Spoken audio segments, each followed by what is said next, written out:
And so I'm collecting that data and putting it and logging it based on, is the improvement a process improvement? Is it a structural improvement for the institution? Is it policy? And we will review those in cabinet each month.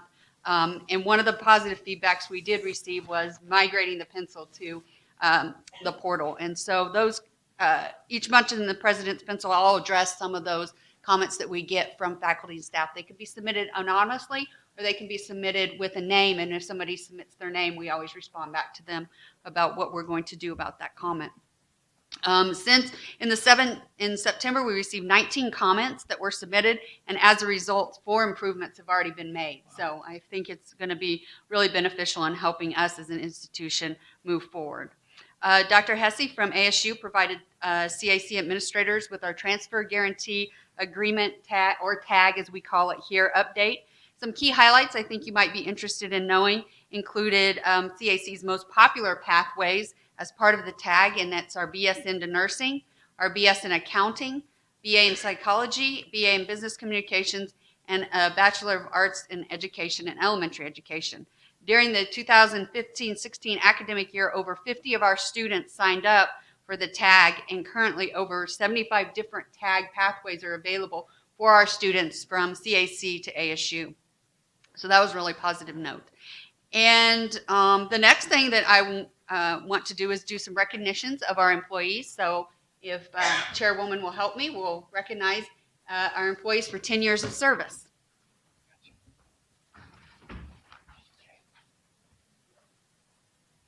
So first we have Daniel Bush. Come on up. Daniel is a professor of recording engineering, and I tell you, he has an impressive studio, and apparently he has a band. Oh.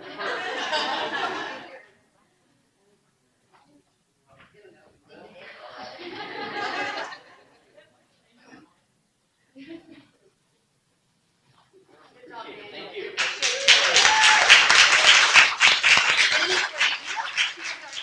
President of Student Services, 10 years of service at CAC.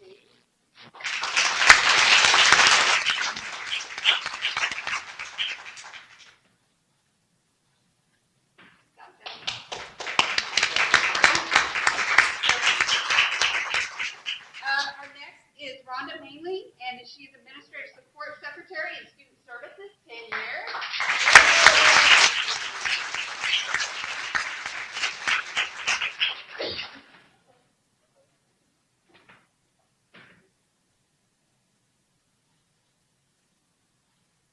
Congratulations.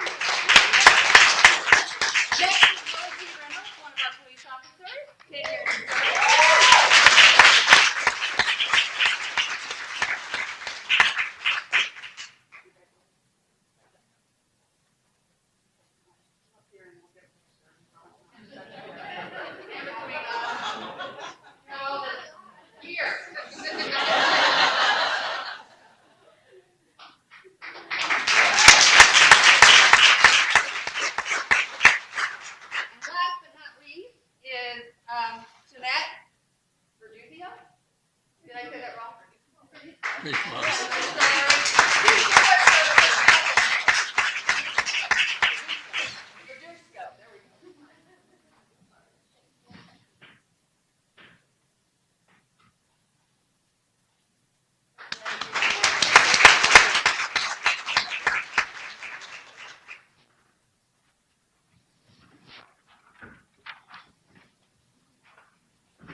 One last thing that we do not have any correspondences, otherwise they would have been in your Dropbox, and the associations do not have a report for this time. However, I would like to ask Sherry Lacone, our Director of International Studies, to introduce 2 of our students who are studying with us as part of our partnership with Northeastern University in China.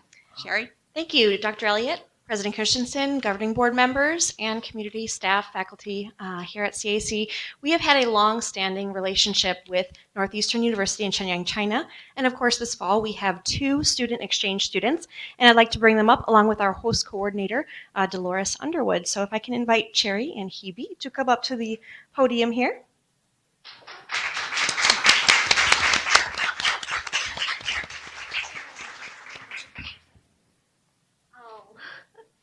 Oh, hi, good evening, everyone. My name is Han Yueying. You can also call me Herbie, which is my English name. You may know I am an exchange student from Northeastern University, China, but you may not know how happy I am to be an exchange student here. Like, I'm living a totally different life here. I visited different places and joined different activities. I joined a choir and I have a concert for the first time in my life here.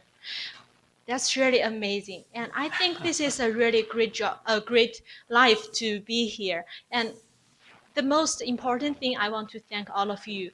Thank all of you to give us the chance to be here. Um, Before I signed up for this exchange program, I never know I could live in America and have an American life.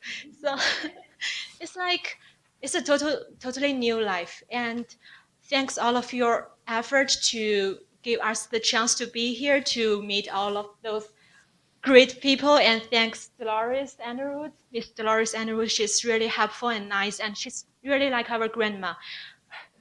Yes.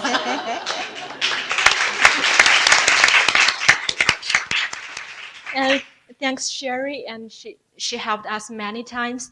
And thank you. And most of all, thank you all of us to give us the chance. Thank you.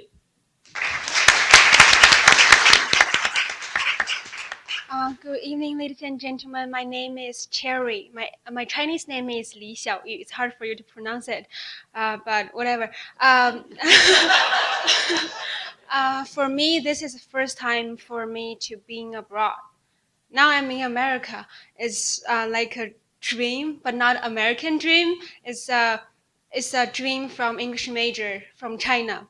And for me, I had my first ITV class here, and I met a lot of people. And people in Arizona in SPC are really helpful and friendly to us. I don't know why. Maybe we are beautiful or something.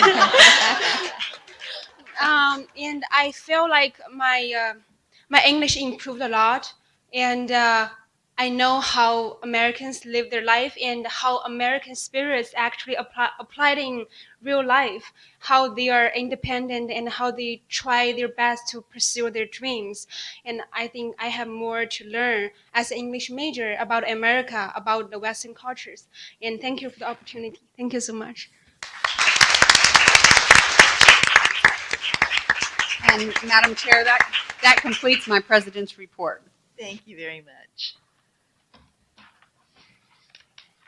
Next on the agenda is the business affairs. Mr. Watka. Thank you, and good evening, Madam Chair, governing board members, Madam President, Madam Board Secretary, colleagues, and guests. 2 items, the monthly budget report and also the review of the college bids. For the monthly budget report, we are now completed 1 quarter of our new fiscal year through September 30th. Our total general fund expenditures and committed funds are at 71.73% of our total budget. This is a slight increase from a year ago, September 15, which was at about 71.32% of the budget. Our bids, 3 of them, over $20,000. First one is to Troxel Communications out of Phoenix, Arizona for Clearon Pro 880 mic mixer, $33,008.41. That is to upgrade the audio for rooms throughout the district. Second one is painting of the C buildings, A&H Painting, Glendale, Arizona, $44,084.23. That is a contract for the services for the painting of the C building, which is the Res Life. And the last one is 19 Dell laptops, CCB Technology Inc., Racine, Wisconsin, $36,085.94. And this is to purchase the what's called rugged laptops for the facilities department district-wide. There be any questions on the 2 reports? I think now. Thank you. Thank you. Now we have academic affairs, Dr. Mary Kay Gilliland. Good evening, Madam President, members of the board, President Elliott, colleagues, students, and guests. I'm here to present tonight on behalf of one of our deans. I was supposed to just be introducing her, Janie Atterbury, who is prepared a presentation about a new grant. She was called away unexpectedly for family reasons, so I am stepping in and doing the presentation for her tonight. So we have a new grant, which is called the Second Chance Act Technology-Based Career Training Program. And this is a partnership with the Department of Corrections. So this is a rather different grant for us. It's to support programming at the prisons for both incarcerated adults and juveniles. And it's actually really aimed at individuals who are thought to be particularly at risk for recidivism. So the goal is to stop that and to help train people so that when they are no longer incarcerated, that they will have a marketable skill and can re-enter the world outside. It's a 3-year grant. It has $740,000 over 3 years. And is aimed at 45 student inmates per year. If we can go to the next slide. The Second Chance Grant is actually providing training, and this is not sort of degree training, but it's certificate training, but in 3 areas. So in AutoCAD, GIS, Geographic Information Systems, and A+ certification for computer science programming. If we go to the next one, yeah. I think one of the most important things that I wanted to bring to your attention is that we are one of 6 colleges in the nation awarded this grant. So it was really highly competitive. It is a very, I think, important grant because it is a partnership that the Department of Corrections will pick up and sustain these programs when the grant is finished. So their goal is for us to get this started, to provide the training, and then they will continue to support these activities, of course, based on success, but we do expect it to be successful.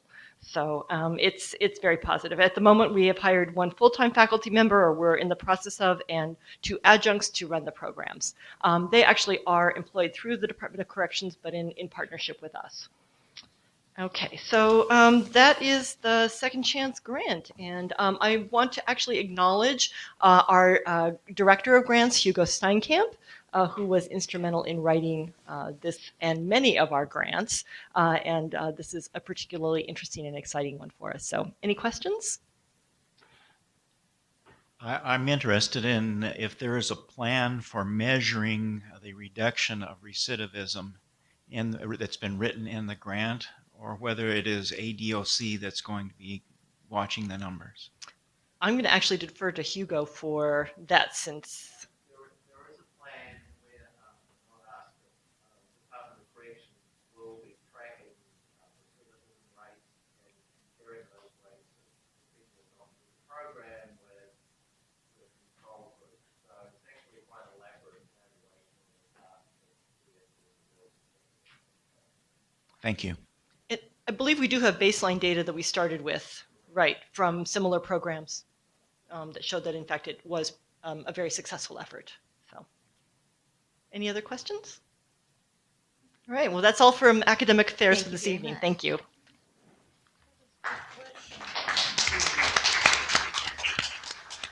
Next, a report on college affairs, Jenny Cardenas.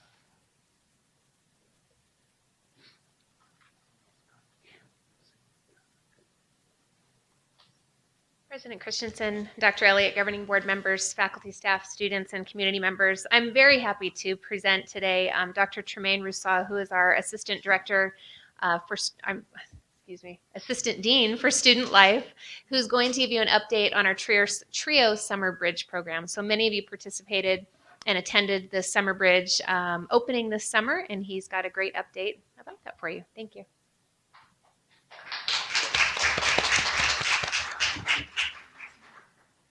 Good evening, Madam President, board members, and Dr. Elliott, Mary Lou, and my fellow staff members and students. I'm just going to give a brief rundown of what we saw this summer with Trio Student Support Services, the grant, the Summer Bridge Program. Many of you probably know about our Student Support Services grant that we have here at CAC. Many of you have heard some presentations in the past about it. But it is one of the federal TRIO grants that we have here, funded by the Department of Education. The grant in total is $231,000. And most or all of the TRIO grants are about increasing access and retention and degree attainment of at-risk populations. Here at CAC, our Student Support Services grant, we do have some eligibility requirements. Students must at least qualify in one of these stipulations: first-generation college student, low-income student, being qualified for federal financial guidelines. So basically, lots of our Pell eligible students are eligible for student support services. Students with documented disability can also be eligible, and students that intend to transfer to a four-year college or university. And most, if not all of our TRIO Student Support Services students have that goal in mind, so we're very happy about that. During August 14th through the 18th, we welcomed these students to our campus for their extended orientation to college. During this week, they do learn valuable skills workshops, academic workshops throughout the day. The students live on campus in the residence halls, so they get that experience.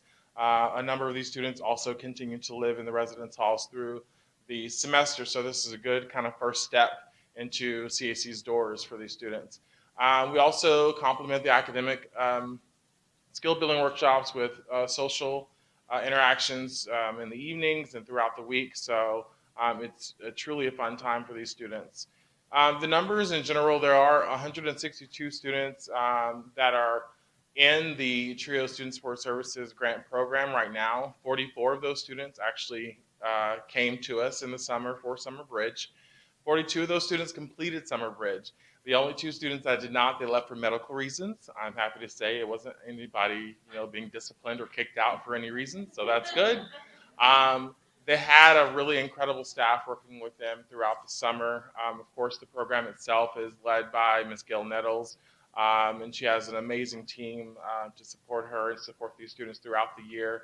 Ms. Diana Davis, and they have an amazing group of peer mentors that many of us saw working tirelessly this summer, and a number of other staff and community volunteers. This summer, what they saw in their sessions, there was a goal setting and time management session, money 101, how to create a budget, things like that. Career exploration, math phobia for those students who are terrified of math, like myself. I was great in math in elementary school, but not so much in college. What first years fear the most, so this really prepared them, answer some of their lingering questions that they had. Online student services, how to get into Blackboard and get your email, those types of things. I'd like to share some photos with you. In the top left, we have some students, I think they're learning how to properly kick someone. We have our group of mentors on the top right. They're gearing up for the opening dinner, so they gave us a nice game to play during the opening ceremony. Bottom left, I think they did some yoga and things by some of the sweaty bodies. And then the bottom right, I think they're listening to me because they're pretty much bored. So I think that's when I was going over student code of conduct with them. But it was really just a great time. We have one student perspective here. Summer Bridge has been so helpful to me, and I'm so glad that I was able to attend. It has made my transition into college so much easier. And that is truly our goal with this program, to get our students to and through CAC and on to better things. Some upcoming activities for these group of students. They have a campus tour of NAU coming up this week. And then they have a costume contest later on this month, a trip to the zoo, Arizona State University, and a Thanksgiving potluck. And then they have other things planned for the spring as well. So that concludes my presentation. Do we have any questions or comments? All right, Okay, that's it. Thank Thank you you. very much.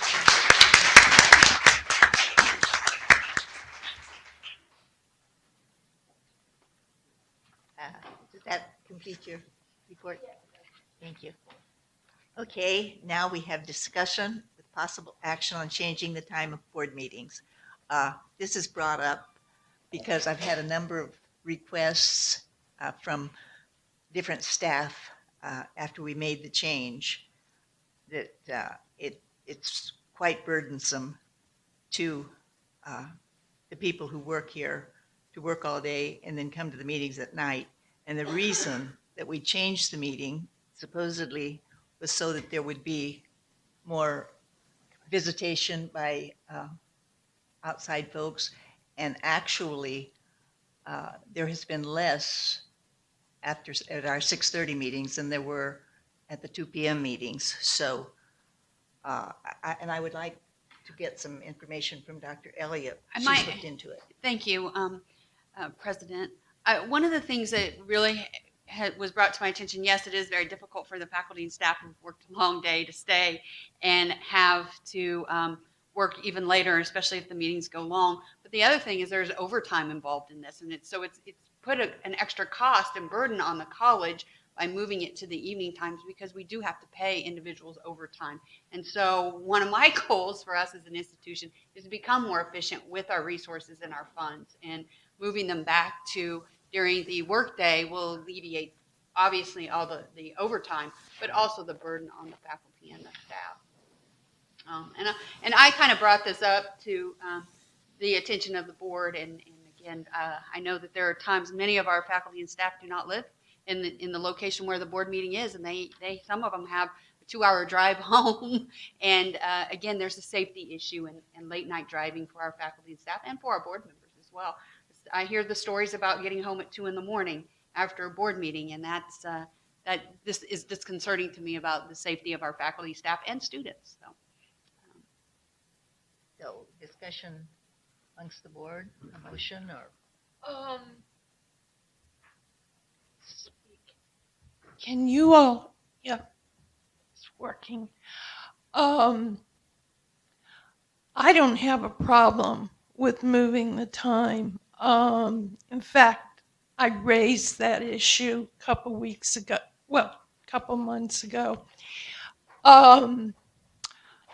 What I would like to put out for consideration is if we have any truth of taxation, Any what? truth of taxation meeting, that we would have it at a later time. Other from that, the meetings would be earlier. Now, since you're putting this out, Gladys, did you have a time in mind? Well, 2 p.m. is what we were doing Actually- before we changed it to 6:30. So that seemed to be a good time. I might add, Dr. Banks, is the May meeting, that's the Truth and Taxation meeting, is already set for 6 p.m. So I think we're talking just the regular meetings and leaving that one at an evening time. But didn't you used to meet at 2? Uh-huh. Madam President, I certainly am conscious of the importance of overtime for educational institutions on a set budget.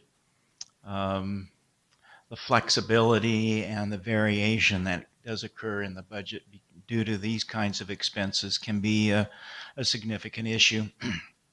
It certainly is for my employer, the University of Arizona, and we watch that very carefully with our employees. And I am feeling that it's probably a critical, essential item for us here at Central Arizona College. Also understand the safety issue. While we may not have a lot of deer in the road, such as they do in other parts of the country, there are issues that sometimes late at night can create a problem on the lonely roads that we all know very well. So I agree with Dr. Banks. I think, and apparently that issue has already been addressed, that anything that deals with truth and taxation meetings would be at a time when the working public would be able to be in place. But I am in favor of reducing the expense and increasing the safety to the employees of the college. That is a motion. I would move that we change our meeting times from 6:30 p.m. to 2 p.m. in the afternoon. And I second that. Okay. Further discussion? All in favor? Oh, I did want to say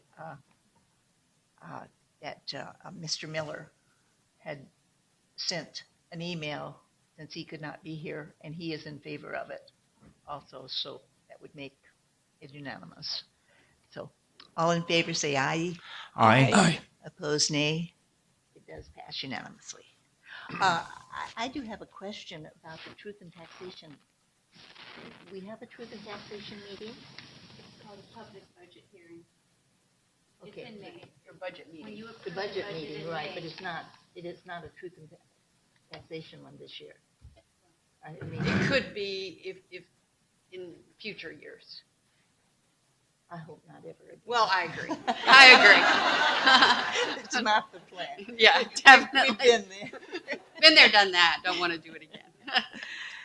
Okay, next, policy revision, the first reading, Dr. Elliott. Thank you. In your board packet, you do have two policies. They are actually board policies. They apply to the board and board's governance. And you can see some of the background there. This would be the first reading. Basically, there's some minor revisions to the policy and cleaning up some of the language and some of it to give us a little bit more flexibility and you as a board some flexibility. Many of our policies have not been reviewed since 1997. So, and these two were those two in particular. And I know you have the material and I provided you some background and you've had plenty of time to look at this. So I won't take up a lot of your time, but just answer any questions you might have. Again, there's not an action required at this meeting. It's just a first reading. I noticed, I was looking for it, there's, and this is so very minor, and maybe they'll even notice it. In the middle of a sentence, there's a capital word. I think the word was review, and it doesn't need to be. I don't remember where it was. I'm looking for it now, but when I read the minutes read the agenda yesterday. Oh, I see it. You see it? Okay. We'll fix it. Okay, change that to a small r. Yes, ma'am. And other than that, looked fine to me. Madam President, I'm wondering if someone could refresh my memory on the process of reviewing policies and how these changes have come about that are being recommended. Well, one of them came about from our board retreat that we had, and we recognized that one of the policies was kind of misplaced. So the process for board policies would be for the board to review the policies on a first and a second reading and then approve them.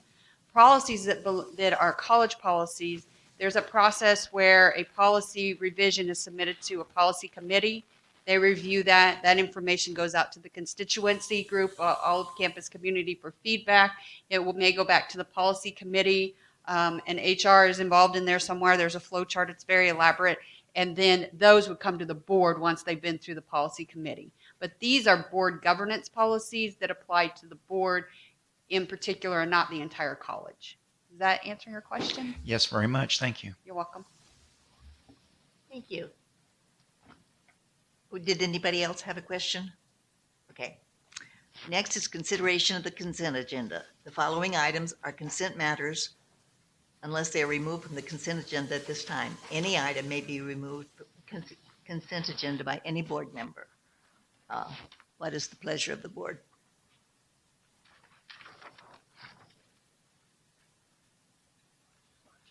Hello, need a motion. Madam President, I move we accept the consent agenda as presented. Okay, any second to that? Second.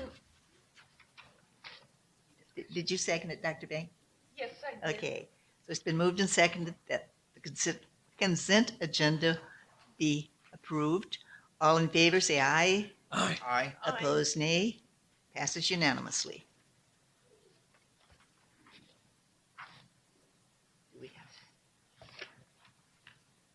Our next board meeting is November 15th at Superstition Mountain. This meeting is adjourned. Thank you.